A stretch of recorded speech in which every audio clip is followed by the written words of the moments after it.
con la presencia del señor Ministro de Educación, Jaime Saavedra Chandubí, y con el quórum correspondiente de la Comisión de Educación, Juventud y Deporte, reiniciamos esta sesión de informes. Vamos a solicitar a todos los presentes que acompañan a esta sesión de la Comisión de Educación guardar reserva, y también vamos a evitar cualquier aparición, digamos, de algún letrero, absolutamente. Estamos en el Congreso y vamos a exigir un respeto de acorde a la majestad de este Congreso. Antes de ceder el uso de la palabra al señor Ministro, esta comisión desea escuchar el problema que viene ocurriendo en el sector de educación. Tenemos el problema de los bajos salarios de los docentes, hay un déficit de infraestructura educacional, equipamiento, el encaminamiento de los programas sociales que apoyan al sector de educación presenta un conjunto de deficiencias. Especialmente queremos, señor Ministro, que se nos explique qué ha estado ocurriendo con el presupuesto. Aparentemente, el presupuesto 2015 alcanza un nivel de ejecución del 97.9%.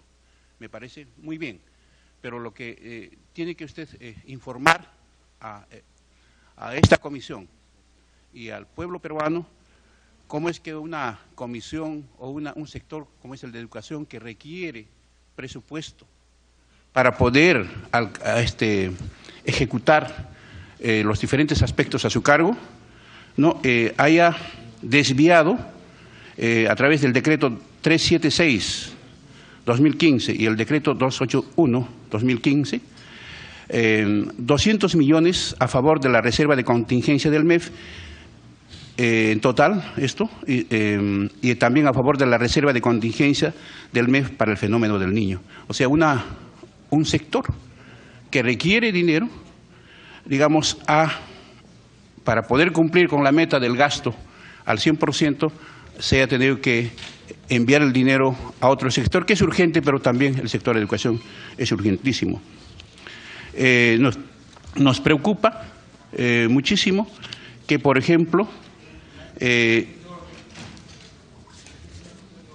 sí, señor congresista. Presidente, muy buenos días. Mi saludo a todos los colegas de la comisión.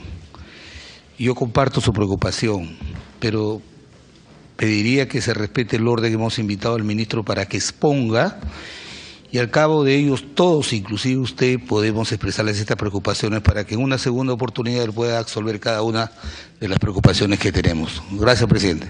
Solamente terminar la precisión. Al 29 de agosto se tiene que hay un PIA de 3.000 millones de soles para el sector de educación y solamente tenga un PIN de casi 2.000 millones. Y a la fecha solamente se ha ejecutado el 34%. O sea, se habría dejado de comprometer algo de 913 millones. Entonces, yo creo que aquí es muy importante, ¿no?, que el presupuesto que se utilice sea óptimo y no esté ocurriendo lo que ha ocurrido el año pasado. Gracias. Señor Ministro, con esa precisión puede usted empezar con la exposición al cual ha sido invitado a esta Comisión de Educación. Muchas gracias, señor presidente. Efectivamente, nosotros vamos a informar de acuerdo a lo que se planteó en la invitación cursada por la presidencia de esta comisión, ¿no?, en relación a los avances realizados y políticas adoptadas durante la gestión anterior, como decía, la comunicación, acciones y líneas de trabajo para resolver la problemática de todo el sector, en realidad, ¿no?, el tema de los Juegos Panamericanos, ¿no?, y otros programas, ¿no? Obviamente luego vamos a añadir cualquiera de las inquietudes que tengan los señores congresistas, incluyendo los puntos específicos que usted ha mencionado. El trabajo que tiene el sector educación y que comparte con toda esta comisión, digamos, es uno de los retos más grandes que tenemos en el país y probablemente el reto más importante, ¿no? Como parte del proceso de desarrollo. O sea, en ese sentido, todos los que estamos en esta mesa tenemos una responsabilidad inmensa, ¿no? De mejorar el servicio educativo que reciben nuestros niños, nuestras niñas, nuestros jóvenes, ¿no? En el entendido que educación es efectivamente un elemento absolutamente clave en el proceso de desarrollo del país, es el mecanismo por el cual las familias pueden progresar y es el mecanismo por el cual los países pueden progresar. Y nosotros, lamentablemente, somos todavía un país muy desigual, extremadamente desigual, no solamente desde el punto de vista de los ingresos, más importante que eso, somos desiguales desde el punto de vista de las oportunidades, ¿no? Y ese es uno de los principios fundamentales, ¿no? Que deben regir estos procesos de reforma, que sabemos que van a ser largos, ¿no? Que es avanzar en un proceso de igualdad de oportunidades, ¿no? Un proceso de igualdad de oportunidades en el cual todos los chicos deben recibir el servicio que necesitan para explotar su potencial al máximo. Eso obviamente implica que el servicio tiene que ser diferenciado, ¿no? El chico de Lima no requiere el mismo servicio que el chico de una zona rural en la selva, ¿no? O el chico que tiene alguna discapacidad requiere un servicio distinto, el chico que tiene un talento académico especial requiere un servicio distinto. Entonces, esa igualdad de oportunidades justamente nos lleva a eso, ¿no? Que es un servicio que tiene que adaptarse a las necesidades de nuestros niños, niñas y jóvenes. Hay un conjunto de intervenciones que programas que se han estado avanzando en los últimos años y décadas, pero en muchos casos no hemos llegado a universalizar esas intervenciones, ¿no? Educación inicial es un buen ejemplo. No se ha avanzado en la cobertura, pero todavía no llegamos al 100% de los chicos entre 3 y 5 años. Entonces, en muchos de lo que ustedes van a ver en esta presentación son cosas en las cuales como país hemos estado avanzando, pero todavía tenemos que llegar a ese proceso de universalización y de llegar a todos nuestros estudiantes, porque el objetivo que tenemos que tener como país es no solamente una educación de mejor calidad, sino una educación con equidad, justamente dándole esas oportunidades que todos nuestros niños se merecen, ¿no? La educación peruana, como ustedes más que yo son conscientes, está lejos todavía de donde debe estar, pero se necesita y es posible generar ese cambio que merecen nuestros jóvenes. Yo quiero dar una breve reseña. El sector es muy grande y complejo, pero quiero dar una breve reseña, ¿no? De cómo está el sector educativo, ¿no? en este momento, ¿no? De tal manera que tengamos una idea de la magnitud del reto que tenemos.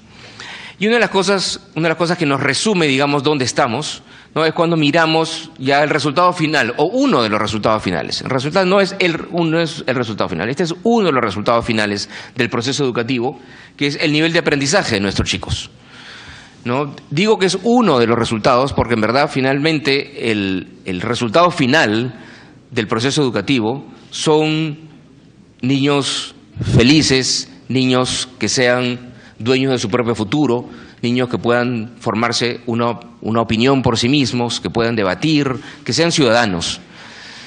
Una de esas cosas que se necesitan para que eso pase es que los chicos tienen que tener elevados niveles de aprendizaje también, ¿no? Y una de las cosas que medimos es la comprensión lectora y cómo están nuestros niños en matemáticas. Y lo que ven ustedes en esa gráfica es que efectivamente ha habido mejoras, ¿no? Eso es cómo le va a nuestros chicos en matemáticas y en comprensión lectora, a nuestros chicos de segundo grado, de la primaria. Efectivamente, en los últimos 8 años ha habido una mejora en ambos indicadores, ¿no? De bastantes puntos porcentuales. En comprensión lectora estábamos, por ejemplo, en 15% el año 2007, y estamos en 50% el año 2015. En matemáticas estábamos en 8% el año 2007, hoy día estamos en 27%. ¿No? Esas son mejoras importantes. Pero, sin embargo, estamos lejos de donde debemos estar todavía, porque obviamente ese 27% es una mejora grande, pero es solamente 27%. ¿No? Nosotros necesitamos que ese indicador siga subiendo más, ¿no? Igual en comprensión lectora, qué bien que hayamos más que duplicado en los últimos 7 años, pero todavía estamos en 50%. Entonces, esto, digamos, de alguna manera resume las cosas como son en educación en general, ¿no? Es ¿Estamos en el camino correcto? Sí, se está mejorando, pero todavía estamos lejos de donde debemos estar. Y hay muchas cosas que están detrás de esto. ¿Qué está detrás de este resultado que es el nivel de aprendizaje de nuestros chicos? Bueno, están los maestros, está la infraestructura, están los programas pedagógicos, está la estructura de la escuela, ¿no? Y brevemente está cuánto gastamos en educación, ¿no? Y brevemente voy a mirar algunos de esos factores que están detrás de qué cosa consiguen nuestros chicos.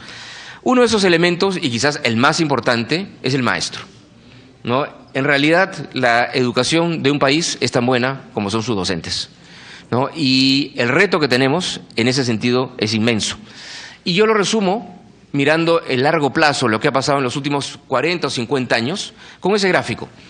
Y ese gráfico lo que nos muestra es qué ha pasado con el salario real, con el poder adquisitivo, digamos, del salario de un docente de la educación básica. Este es un docente de primaria o secundaria, ¿no? En los últimos 40 años, ¿no? Y estábamos, digamos, el pico se logró entre el 65 y el 75, ¿no? Época en que mi madre todavía estaba en una escuela como docente de primaria. Y luego, a partir de mediados de los 70, se desplomó, básicamente, el salario real de los maestros, ¿no? El foso fue en los 90 con la hiperinflación, y luego de eso ha crecido, ¿no? Y ese gráfico que tienen ustedes llega ahí hasta el 2011, luego les voy a mostrar cifras más recientes. Ha seguido creciendo en los últimos 6 o 7 años, lo cual es positivo, pero igual, a pesar del crecimiento de los últimos 5 años, si uno mira ese largo plazo, el salario real de los docentes hoy día es 1/3 de lo que era hace 40 años. Entonces, eso, digamos, configura, ¿no? Y muestra qué es lo que la importancia que nosotros le hemos dado a la educación, no en los últimos gobiernos, sino mirando los últimos 50 años, ¿no? Si uno hiciera un análisis similar, pero no mirando el salario real del docente, sino mirando el gasto por alumno, ¿no? La figura sería más o menos parecida, ¿no? ¿Por qué? Porque entre los 70s y los 80s, correctamente hubo una masificación de la educación, ¿no? Había una demanda social por que más estudiantes vayan a la escuela, y más estudiantes fueron a la escuela, pero no se expandió el volumen real de recursos en educación. Entonces, básicamente, la misma cantidad de recursos se repartió entre más chicos y entre más profesores, ¿no? Y con eso se redujo el salario real y se redujo el gasto por alumno.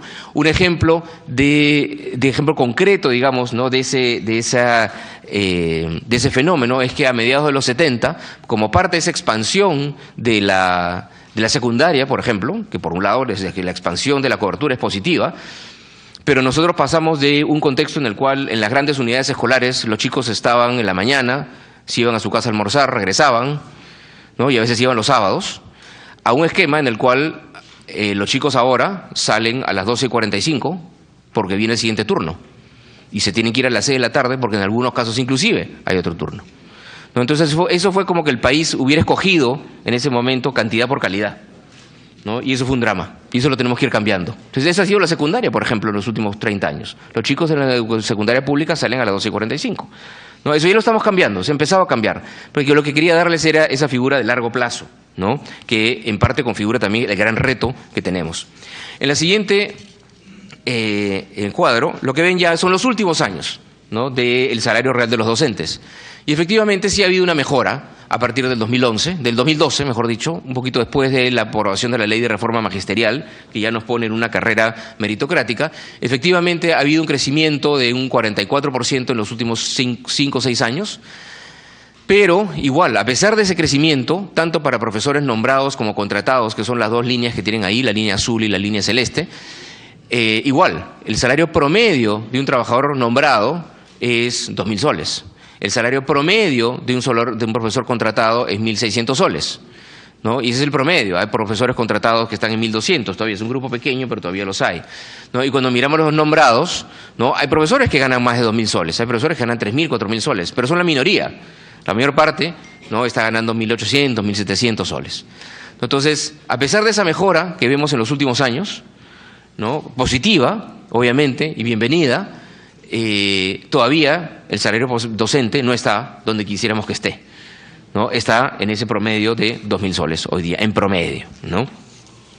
Entonces, obviamente, también es algo que tenemos que ir cambiando. Ese incremento del salario docente que hemos visto en los últimos años todavía es insuficiente, y una manera de verlo no solamente es comparando al salario del docente peruano hoy como era hace 40 años, donde vemos que hay una diferencia importante, sino también es comparándolo con salarios docentes en otros países, ¿no?, cercanos, como Colombia, México y Chile, ¿no?, y el promedio de los países industrializados, ¿no? Y ahí vemos también que el salario promedio docente peruano, esos son salarios anuales en dólares, ¿no?, están rezagados, ¿no? Ahí lo que importa ver es la diferencia, ¿no?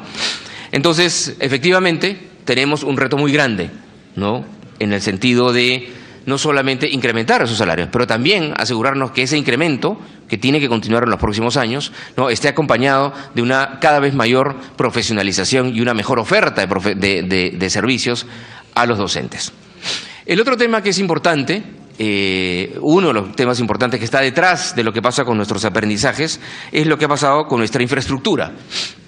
Hay un altísimo porcentaje de colegios que necesitan intervención, ¿no? Y lo que ustedes ven en ese gráfico, que es parte del análisis que se está haciendo como parte del Plan Nacional de Infraestructura, que ya se está culminando, muestra que, y ahí lo que tenemos es el número de edificaciones, no el número de colegios, sino edificaciones, ¿no? Así lo ven los ingenieros, ¿no? Dentro de un colegio pueden haber 1, 2, 3, 4, 10 edificaciones dependiendo del tamaño del colegio, ¿no? Y lo que se encuentra es que casi la mitad de esas edificaciones, ¿no?, deben sustituirse, ¿no? Otra parte importante requieren algún tipo de reforzamiento, ¿no? Y la cuarta parte nada más está bien y solamente requiere mantenimiento. Entonces, esto en parte se debe a que durante los últimos, así como vimos ese grave problema con los docentes en los últimos 40 años, en los gráficos anteriores, también hemos tenido un problema grave con nuestra infraestructura durante los últimos 40 años. Se han construido colegios durante los últimos 40 años. Los distintos gobiernos le han dado distinto peso al tema de la infraestructura, uno más que otros.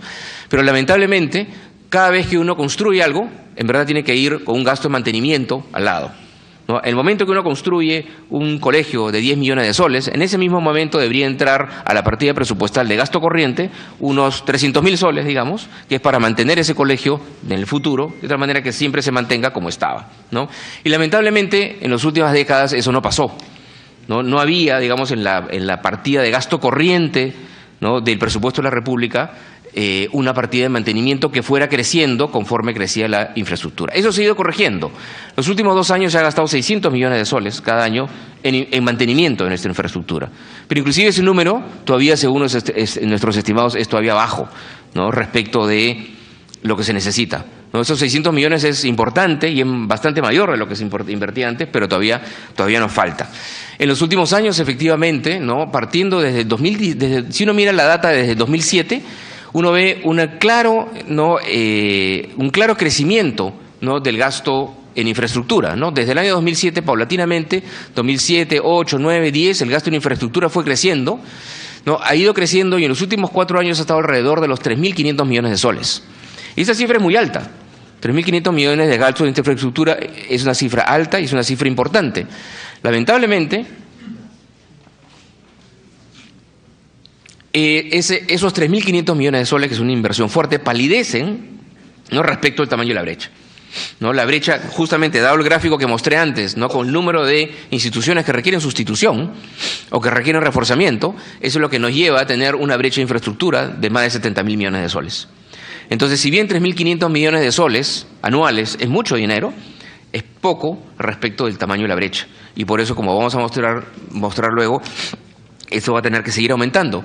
Y un punto importante nomás que quería resaltar ahí es que en los últimos 3 años aproximadamente 56% de esa inversión en infraestructura ha ido a zonas rurales, que es donde la brecha es más fuerte, ¿no?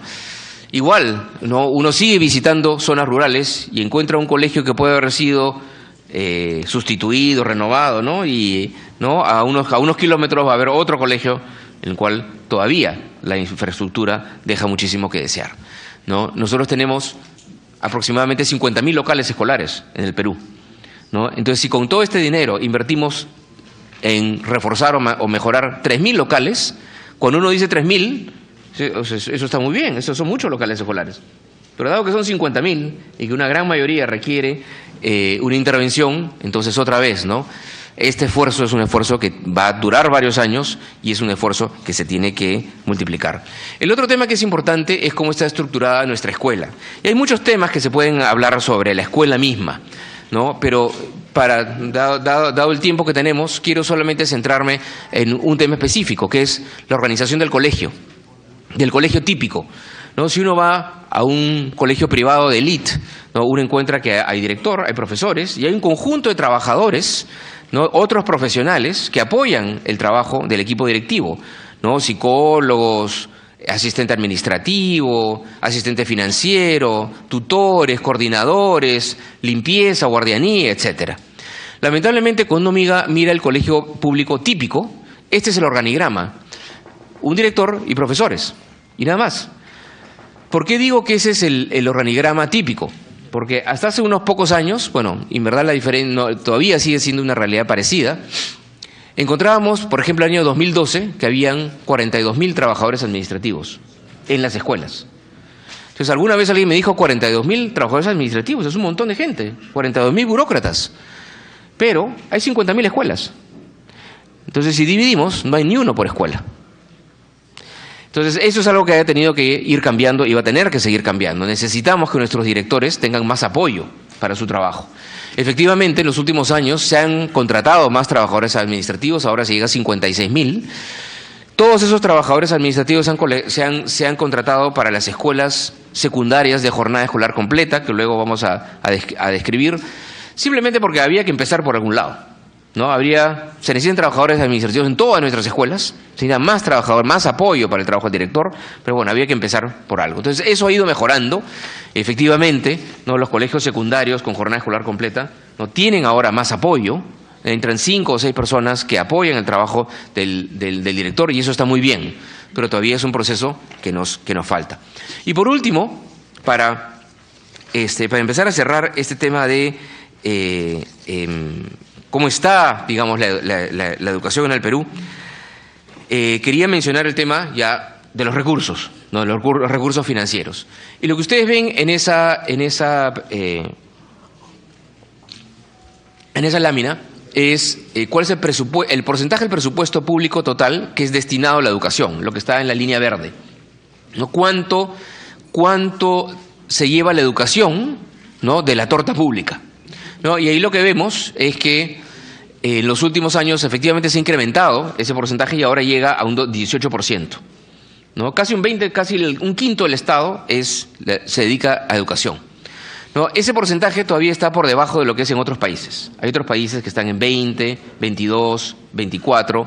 Corea, digamos, es el adalid a nivel mundial que destina 30% de su presupuesto a la educación, pero si miramos otros países latinoamericanos, todavía estamos por debajo, ¿no? El promedio en América Latina y en países industrializados es 22, 23%. Entonces todavía hay un pequeño espacio, ¿no? Dedicarle un poquito más a la educación dentro del presupuesto público, pero no mucho más, ¿no? Ya no estamos tan lejos tampoco, ¿no? Y por otro lado, el otro gráfico que les muestro ahí, un ratito antes de pasar, el otro al lado derecho, es otra manera de ver cuánto destinamos a la educación.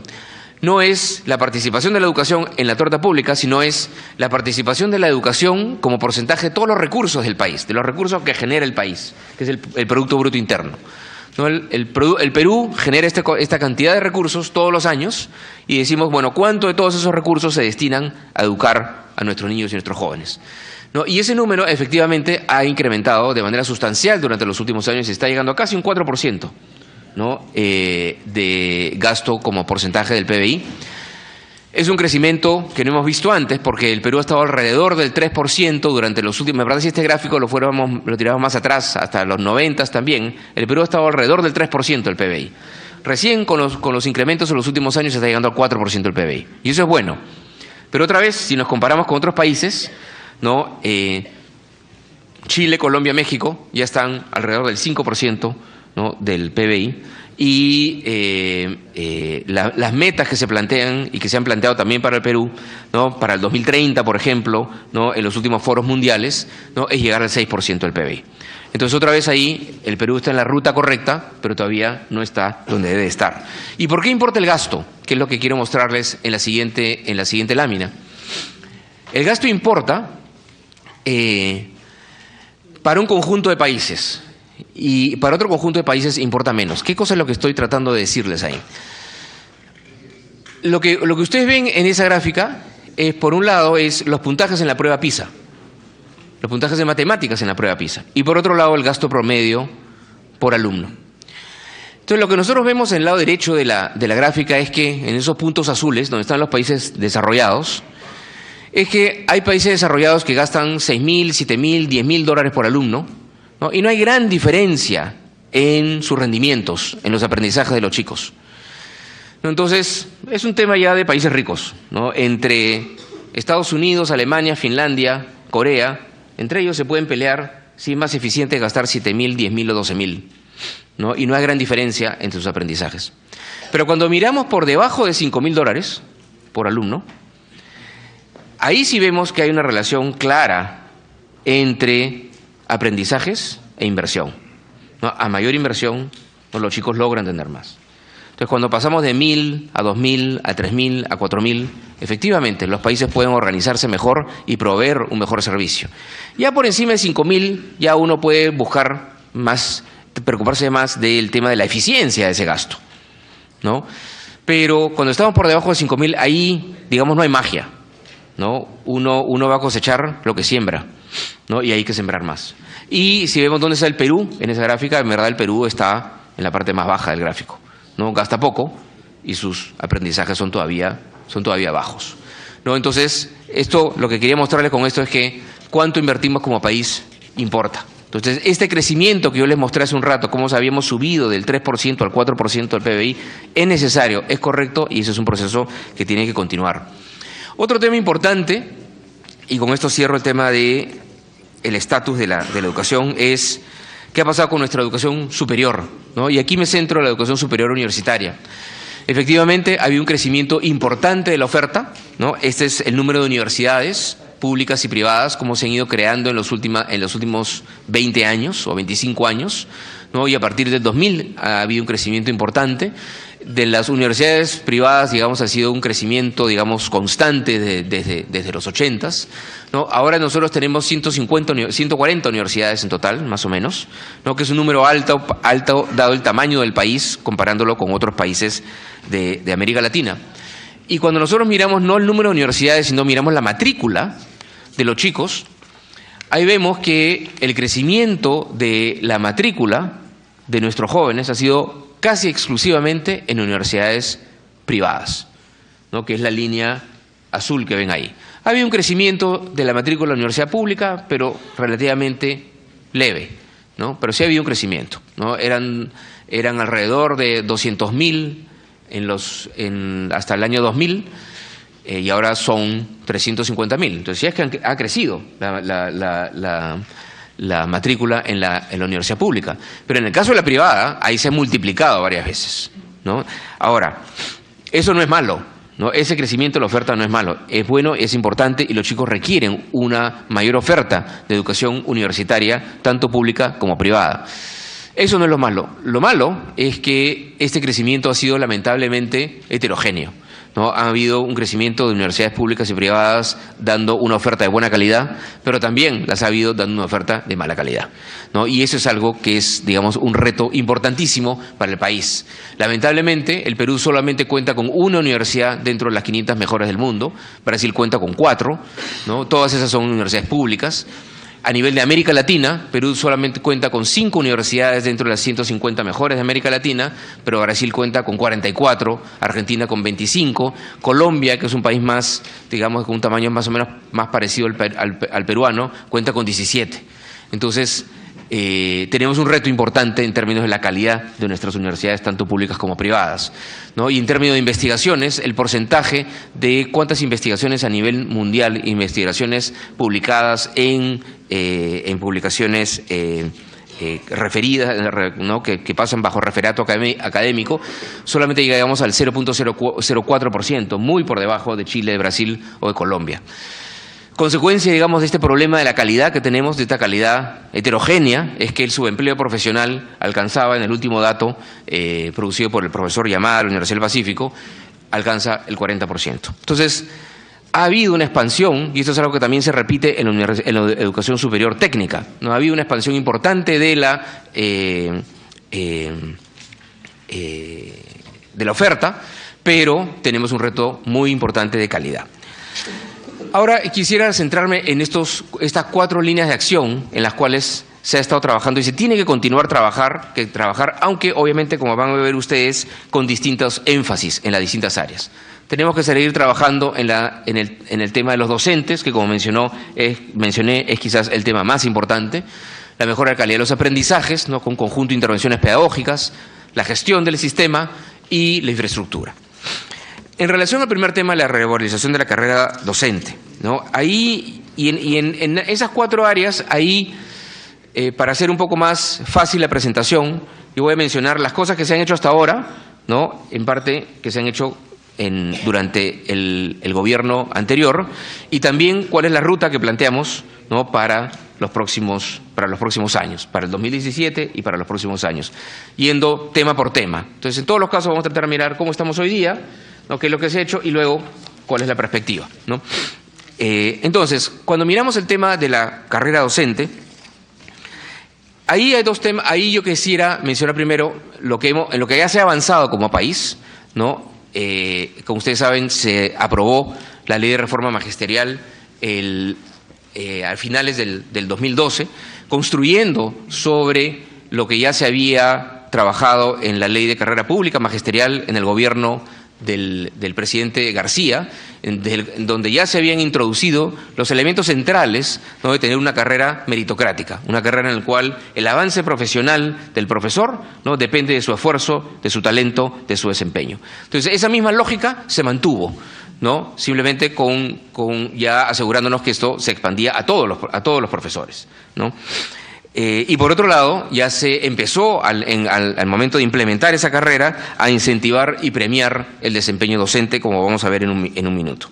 Y los nuevos énfasis que se tienen que dar en los próximos años ya no es solamente en incentivar el desarrollo docente, ¿no? Y mejorar la carrera, sino tenemos que además preocuparnos de atraer a los mejores a la carrera docente, ¿no? Y de, además, formarlos bien en los institutos pedagógicos y en las universidades, ¿no? Y promover un salto cualitativo en la formación en servicio, ¿no? Entonces, no es solamente, y hemos avanzado en el tema de, bueno, cómo avanzan y cómo ascienden los profesores en la carrera docente. Ok, pero un tema que es crucial, ¿no? Es cómo nos aseguramos que atraemos a los mejores chicos para que estudien pedagogía, ¿no? Ese es un tema en el cual tenemos que ahora trabajar con muchísimo mayor énfasis. ¿Qué cosa es lo que se ha logrado hasta ahora?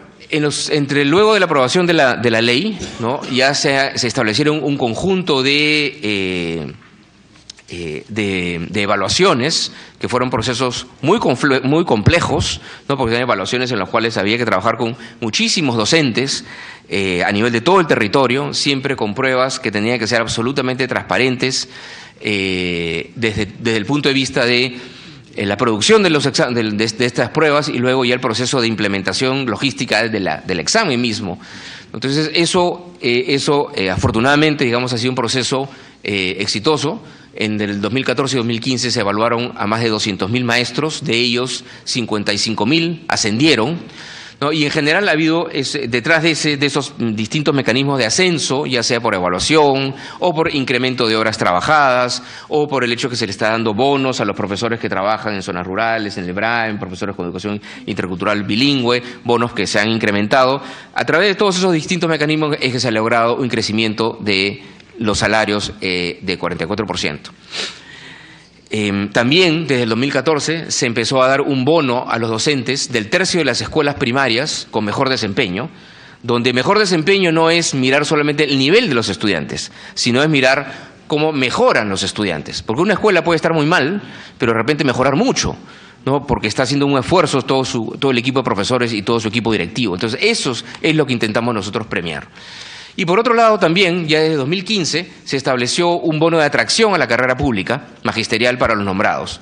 También se hizo, aparte de todas las evaluaciones que se han hecho para ascender a maestros, también se hizo por primera vez el año pasado un primer concurso de nombramientos, en el cual, como nosotros dijimos, iba a ser un proceso de nombramientos riguroso y exigente. Y efectivamente se nombraron 8.000 docentes, pero postularon 200.000 candidatos.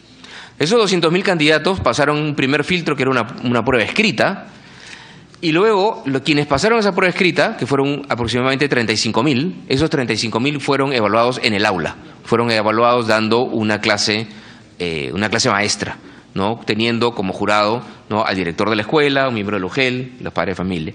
Entonces, eso yo creo que es muy importante, ¿no?, porque también era un reclamo justo, ¿no?, de muchos maestros. Queremos que también las evaluaciones no solamente sean escritas, las evaluaciones sean en el aula. Entonces, eso es lo que se hizo en este proceso de nombramiento, ¿no?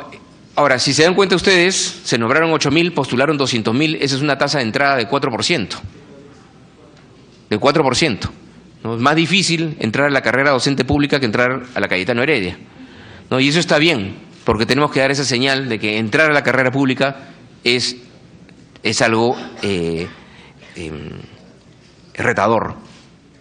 Y estos profesores que entran a la carrera pública, un tercio de ellos reciben un bono de entrada de 18.000 soles. Quienes han entrado ya, esos 8.000 profesores, un tercio de ellos recibe un bono de entrada de 18.000 soles. Hay un plan tentativo ya de las evaluaciones para los próximos años, no los voy a aburrir con esos detalles, pero lo tienen ustedes en su material, ¿no? Todos estos procesos de evaluación de desempeño, evaluaciones de ascenso, evaluaciones de acceso a cargos de especialistas en UGEL, en direcciones regionales, continúa a lo largo de los próximos años, y ahí está el calendario que se va a tener que ir continuando en cumplimiento de la ley. Pero ¿qué es lo que ahora tenemos que hacer con mayor énfasis? Un tema es atraer al mejor talento a la carrera docente y formarlo bien. Una de las cosas que se están haciendo es continuar la beca Vocación Maestro. ¿Qué cosa es la beca Vocación Maestro? Es una beca en la cual se atrae a los mejores chicos de la secundaria, ¿no? Y no es una beca que es para los chicos que tienen un bajo nivel socioeconómico, entonces no tienen recursos para pagar una buena universidad. No, esta beca no es para resolver ese problema. Esta beca es para resolver, ¿no?, el reto que tenemos de atraer a los mejores. Lamentablemente, por ejemplo, en los exámenes de admisión de muchas de las universidades, tanto públicas como privadas, ¿no?, el puntaje más bajo es para entrar a la carrera de educación, ¿no? Al medio está economía, derecho, a la más alta son medicina, ingeniería, ¿no? Pero el puntaje más bajo es para entrar a educación. Eso no puede ser, ¿no? Nosotros queremos que entren los mejores, ¿no? Entonces, esa beca lo que hace es, si tú eres del 20% superior de la secundaria y quieres ser docente, entonces el Estado tiene que apoyar ese deseo tuyo de ser docente, ¿no? Y tenemos que poco a poco, ¿no?, ir revertiendo esa lógica, ¿no?, de que el que tiene peor puntaje puede entrar, ¿no? La diferencia entre, si uno quiere decir cuál es una diferencia entre el Perú y Finlandia, es que en Finlandia, a la carrera a la cual es más difícil entrar a la universidad es para ser profesor. Es la más difícil, ¿no? Y claro, obviamente, todo está junto, ¿no? Porque además atrae gente. No es que en Finlandia una persona se va a hacer millonario siendo docente, pero sí es una compensación, digamos, adecuada, ¿no? Entonces acá en Perú hemos entrado a ese círculo vicioso, ¿no? Se ha pagado poco, ¿no?, y se sigue pagando poco a pesar de las mejoras, ¿no?, y no hemos logrado siempre atraer a los mejores, aun cuando tenemos excelentes docentes. Tenemos excelentes docentes, tenemos muchísimos héroes en todo nuestro sistema educativo, pero eso no es suficiente, ¿no? La profesión docente es muy grande, estamos hablando de 350.000 personas, ¿no? Entonces tenemos que, como país, ir cambiando esa lógica, ¿no?, irle pagando mejor y atraer a los mejores. Por otro lado, también no es cuestión de atraer a los mejores, también hay que formarlos bien, ¿no? Entonces tenemos que cambiar cómo estamos formando. Por otro lado, también no es cuestión de atraer a los mejores, también hay que formarlos bien, ¿no? Entonces tenemos que cambiar cómo estamos formando a nuestros docentes en los pedagógicos y en las instituciones, ¿no?, con la misma lógica de, si tenemos ahora un currículo por competencias, en los cuales ahora ya no queremos que los chicos memoricen cosas, sino queremos que los chicos en un aula puedan tener un proceso de discusión, de debate, de formación de opiniones. Entonces tenemos que formar a nuestros profesores para que efectivamente puedan hacer eso en el aula. Entonces, cómo se enseña en los pedagógicos y en las universidades tiene que cambiar en función a lo que queremos para nuestros chicos. Y la otra cosa que es importante para poder atraer a los mejores es aumentar el salario. Una de esas cosas es aumentar el piso salarial. ¿Por qué es importante aumentar el piso salarial? Porque El joven, cuando va a decidir qué carrera estudia, no necesariamente va a mirar, bueno, ¿cuánto voy a ganar cuando tenga 50 años? ¿No? Pero sí va a mirar también cuánto voy a ganar cuando salga de la universidad, ¿no? Y bueno, ¿y cuáles son las perspectivas después? Pero ¿qué pasa cuando uno sale a la universidad, cuando tiene 25, 30 años? Importa mucho, ¿no? Para la toma de decisiones. Y en ese sentido, entonces sí tenemos que tener como objetivo de política de país, digamos, ¿no? Hacer todo este conjunto de medidas para atraer a los mejores, ¿no? Y además también facilitar el ascenso durante la carrera. Parte de este mecanismo es una reforma de la formación inicial de la formación inicial del maestro, ¿no? Esto necesitamos lograr que los institutos pedagógicos cumplan con condiciones básicas de calidad, ¿no? Se está empezando a trabajar ese tema. Se está ahora mirando con mucho cuidado la renovación de las licencias de los institutos pedagógicos. Tenemos cientos de institutos pedagógicos, tanto públicos como privados en el Perú, ¿no? Esos institutos pasan ya de acuerdo a ley, ¿no? Por una renovación de sus licencias por parte del Ministerio, y vamos a ser bastante más estrictos, ¿no? En cuáles son los institutos que pueden formar a nuestros chicos, ¿no? Tenemos que priorizar, digamos, la calidad de la formación. Vamos a crear un instituto pedagógico de excelencia en cada región, digamos, que sea quien de alguna manera en cada una de las regiones también pueda ser como un centro de innovación, ¿no? y de excelencia, y que pueda también irradiar el resto de pedagógicos que hay en nuestras distintas regiones. Y tenemos que articular la formación, como decía hace un rato, en nuestros pedagógicos al nuevo currículum por competencias. Todo esto va a requerir cambios en la ley de reforma magisterial, ¿no? Y aquí solamente voy a mostrar algunos temas de manera breve, porque estos cambios en la ley de reforma magisterial se van a tener que discutir aquí en esta comisión, ¿no? Con bastante detalle, ¿no? Porque estas modificaciones que creemos que son necesarias a la ley tienen que discutirse y aprobarse aquí en el Congreso, ¿no? Y solamente voy a mencionar algunos detalles, algunas cosas que yo creo que nosotros creemos que son importantes de hacer. Uno es que la ley nos debe facilitar el reconocimiento de jornadas de trabajo fuera del aula. Nosotros a veces hemos estado pagando a los docentes 25 horas, ¿no? 30 horas, no, 24 horas, 30 horas, eso se ha ido incrementando, pero esas horas se pagaban contra horas lectivas, y eso es insuficiente, porque hay mucho trabajo que el docente tiene que hacer fuera del aula, pero que tiene que ser compensado. Trabajo fuera del aula y dentro de la institución educativa, que es coordinar con los otros profesores, ¿no? Coordinar con el director, tener grupo de interaprendizaje dentro de la escuela, hablar con los padres de familia, hablar con los chicos. Todo ese es trabajo fuera del aula, pero dentro de la institución, que es importantísimo, ¿no? Y eso se tiene que compensar. Entonces tenemos que tener jornadas de trabajo que sean más largas que la jornada lectiva, ¿no?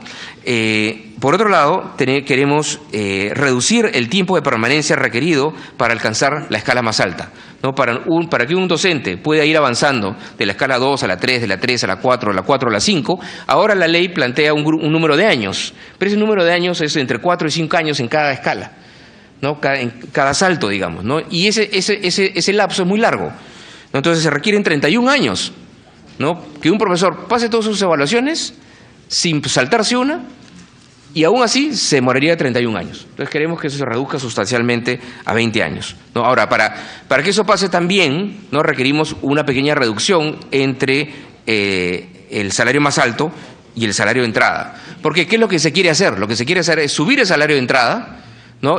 Y aun cuando el crecimiento a lo largo de la carrera pueda ser un poco menos rápido. No menos rápido, sino menos marcado, ¿no? Pero justamente lo que se quiere es aumentar el salario de entrada, ¿no? Y luego ya que sea una progresión más rápida, porque los pasos van a ser más cortos, ¿no? Pero con una reducción entre la brecha del profesor de la escala 8 y la escala 1. También se quiere reducir la escala prevista para el acceso a cargos de director y subdirector de las escuelas, ¿no? Que hoy día tiene que ser de cuarta escala, ¿no? Pero nosotros vemos, y eso es lo que hemos estado viendo cuando miramos a los profesores que tienen talento para la dirección, ¿no? Que es un talento distinto al talento de estar en el aula, ¿no? Alguien puede ser un excelente maestro de aula, ¿no? Y no necesariamente tener las otras cualidades que se necesitan para ser director. Y hay gente que innatamente las tiene, requiere más formación, y a veces hay muchos de esos profesores que uno los puede cubrir antes, y por eso preferimos que ya desde la tercera escala un profesor pueda postular a ser director. ¿no? Se quiere también ampliar el periodo de evaluación de desempeño de docentes de 3 a 5 años. Ahora, las evaluaciones de desempeño las da un profesor a los 3 años la da un profesor y luego de 3 años tiene que volver a evaluarse por desempeño. Eso nos parece muy corto. Si un profesor dio una buena evaluación de desempeño, bueno, no es necesario volver a evaluar sino hasta 5 años después. No es cargar demasiado todo este proceso de evaluaciones, ¿no? Y por otro lado, nos parece correcto que debe haber una inflación del periodo de gestión en los cargos, en algunos cargos de desempeño laboral. Por ejemplo, el cargo de directores por 3 años.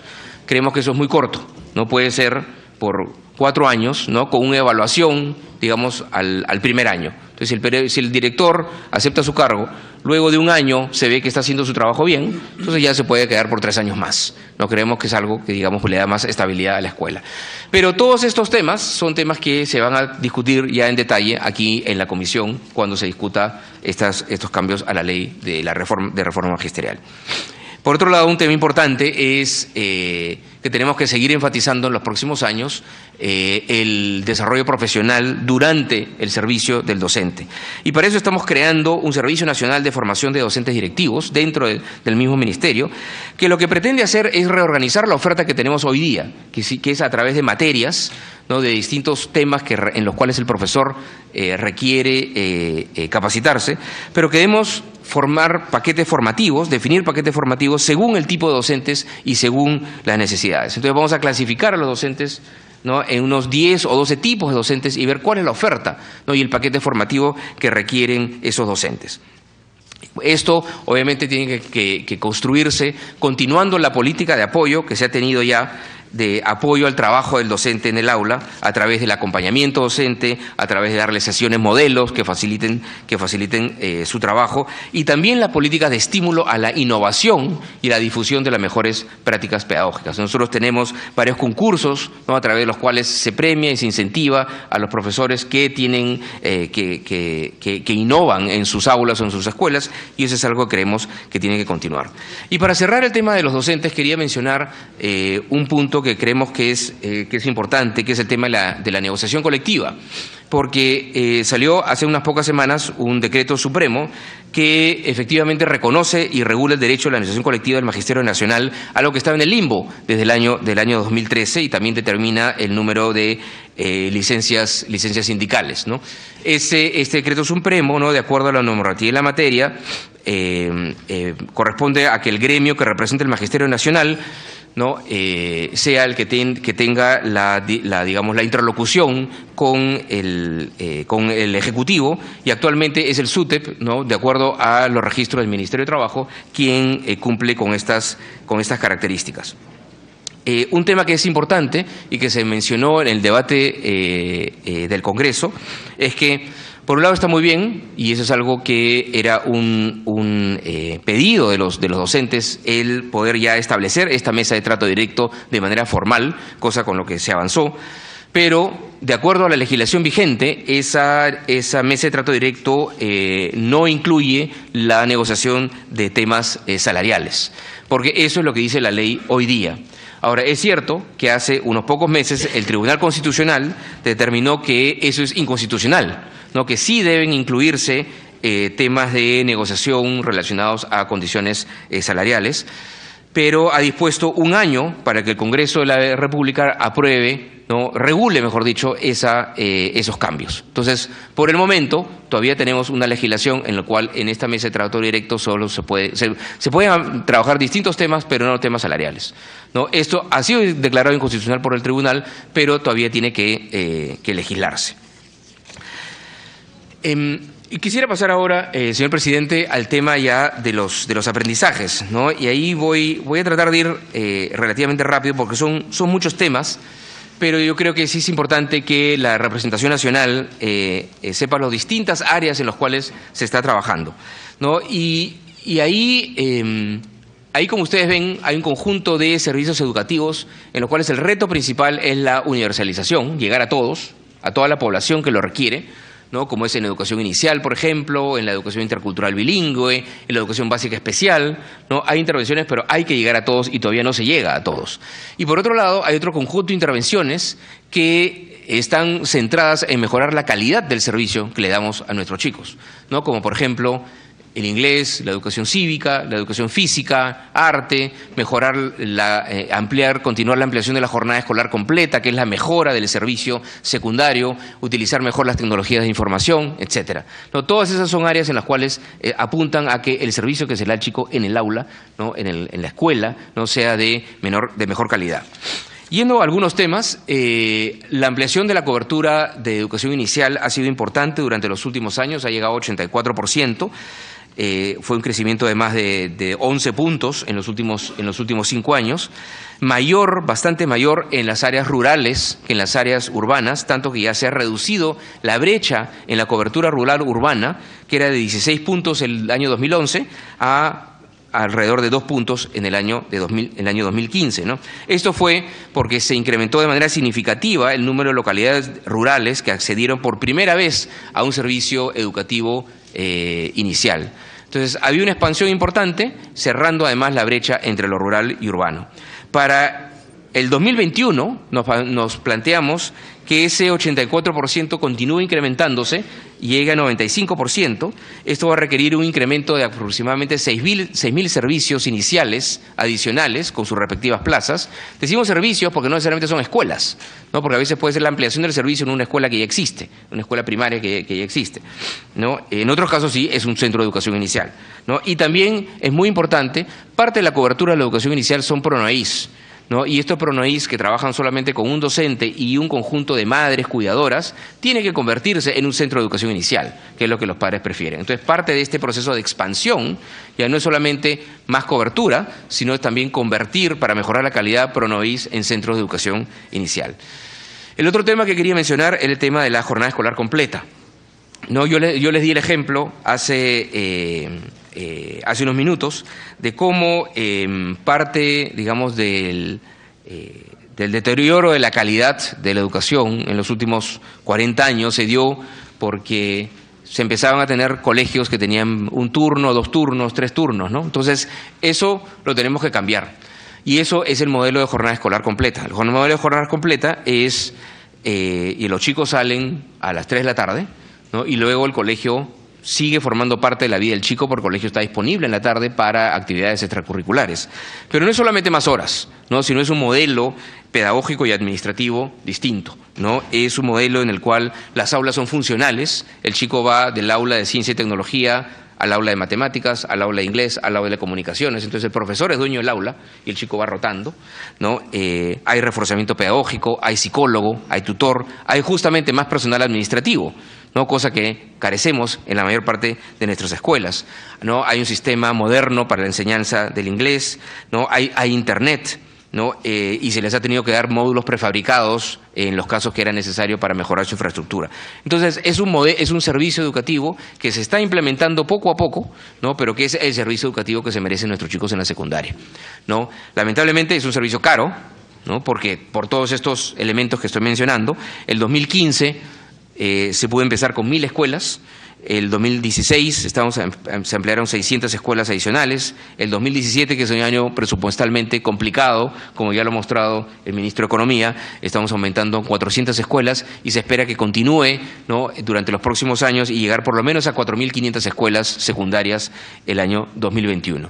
Entonces, esto es el típico ejemplo de aquellas políticas en las cuales estamos mejorando el servicio, pero tiene que irse avanzando de manera paulatina hasta eventualmente universalizar y que todos los chicos de la secundaria tengan este servicio.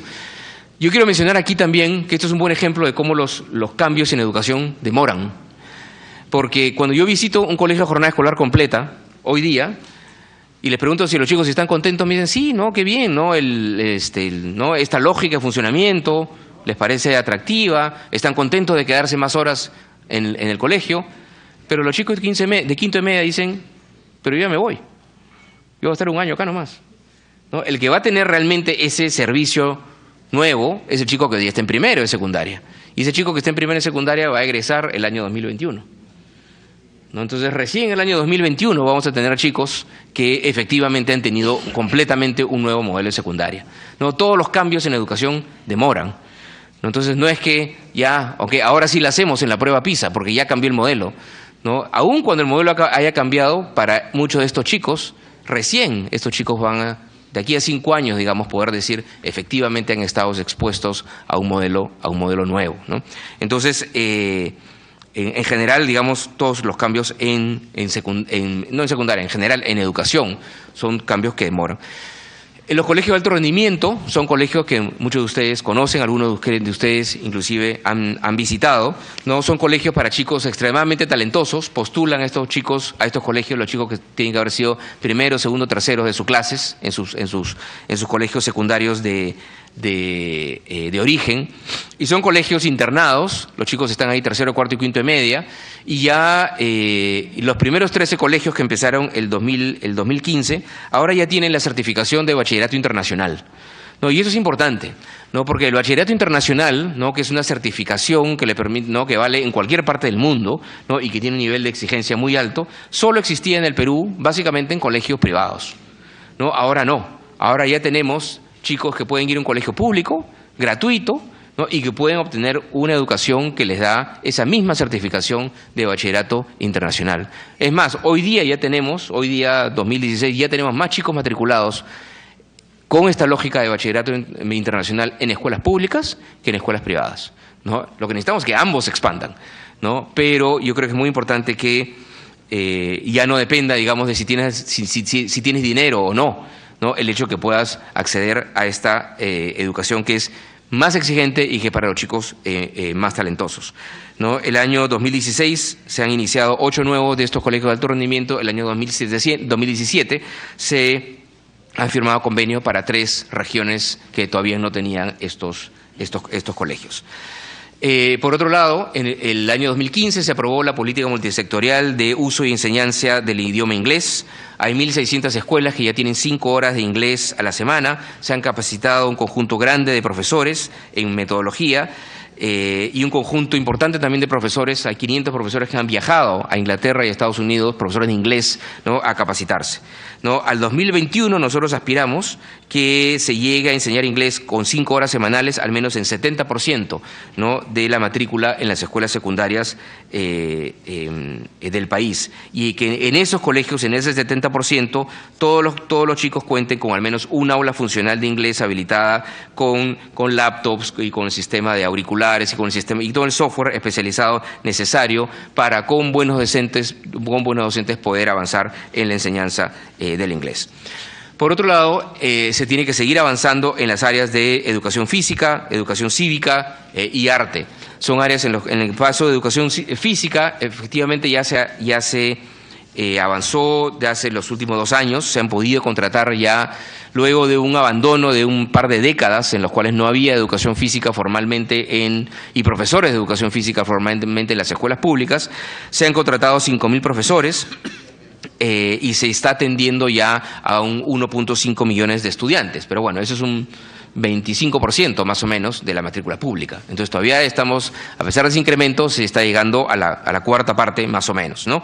Al 2021 se espera llegar al 60%, ¿no? De chicos que tengan la oferta correcta, ¿no? Con los profesores especializados, con los materiales requeridos en sus escuelas. Y se enfatizará también la detección y atracción de talento, fomentando el deporte de alta competencia a nivel de la educación básica y también tiene que hacerse a nivel de la educación superior.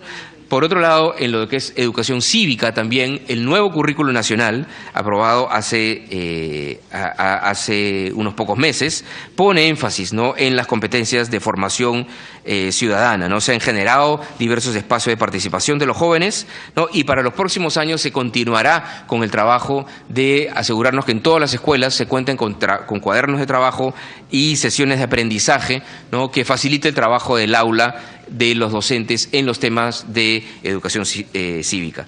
Y por último, en el caso de arte también, el nuevo currículum contempla 3 horas semanales de enseñanza de arte en sus 4 lenguajes, ¿no? Artes plásticas, danza, teatro y música. Al 2021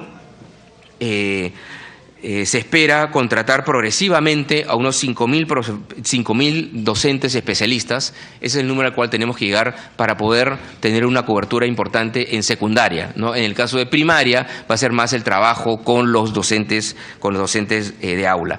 Y por otro lado se seguirán ampliando los espacios complementarios existentes fuera del sistema escolar, ¿no? Que son Orquestando y Expresarte. Orquestando es un sistema que tenemos en todo el país de orquestas, bandas y coros, ¿no? Que tenemos hoy día en 4 regiones y que se tiene que expandir.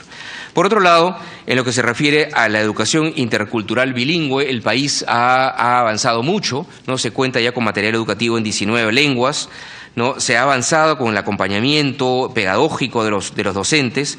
Tenemos hoy día 4.000 futuros docentes ya en proceso de formación, 1.000 de esos son parte del programa de beca 18, pero tenemos una brecha importante todavía en docentes, que se ha ido cubriendo paulatinamente, pero tenemos que seguir con ese proceso de formación de docentes de intercultural bilingüe, porque estimamos una brecha de más o menos 18.000 docentes que tienen que tener ese tipo de formación, ¿no? Para lo cual se plantea mantener o expandir los cupos de becas, ¿no? en este tipo de formación para poder ir cerrando esta brecha. En educación básica alternativa ahí tenemos varios frentes, ¿no? Y 3 frentes que quiero mencionar son el trabajo con jóvenes y adultos, ¿no? Para poder ir reduciendo la tasa de analfabetismo entre adultos. Hoy día se atienden anualmente más o menos 21.000 personas. Eso tiene que incrementarse de manera sustancial, ¿no? Y se proyecta incrementar hasta llegar a tener 100.000 alumnos en el 2021, lo que nos permitiría reducir la tasa de analfabetismo a la mitad. El otro área importante en lo que se refiere a educación básica alternativa es el trabajo en penales, ¿no? Yo acabo de estar en un centro de detención juvenil hace un par de semanas. Tenemos muchísimos jóvenes ahí que sabemos que muchos de ellos van a estar ahí por 1 o 2 años y tienen toda una vida por delante, ¿no? Y esos chicos tienen que acabar su secundaria, ¿no? Es realmente un trabajo importantísimo que se está haciendo. Casi el 90% de los chicos de menos de 25 años que están en nuestros penales, siguen su trabajo de secundaria ahí en el penal. Y es algo en el cual tenemos que seguir trabajando. Y por último, el otro área de educación básica alternativa que es muy importante es trabajar con los chicos que han desertado de la educación secundaria, ¿no? Tenemos nosotros muchos chicos de 19, 20, 21, 23 años, ¿no? Que por distintas razones, ¿no? Dejaron la secundaria en el segundo, tercero de media. Muchas de ellas chicas, ¿no? Que por embarazo dejaron la secundaria, ¿no? Y esos chicos tienen una vida por delante todavía, ¿no? Y si no tienen un título de secundaria, es muy difícil luego para ellos o ellas, ¿no? Insertarse en el mercado de trabajo. Entonces, una intervención que ha sido bastante exitosa, pero que se tiene que expandir, es la beca doble oportunidad. La beca doble oportunidad justamente, ¿no? Apunta a esos jóvenes que han desertado la secundaria, ¿no? Es muy difícil que esos chicos vayan a regresar al aula solamente a estudiar 4º y 5º y media.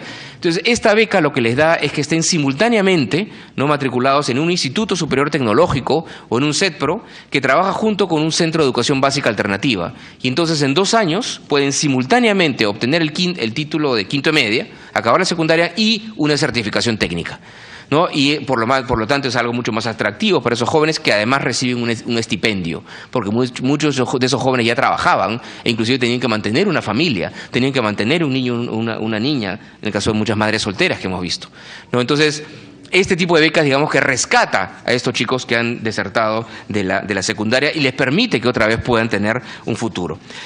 El caso de la educación básica especial es un tema muy grave. Es un tema muy grave, ¿no? Nuestro cálculo es que, digamos,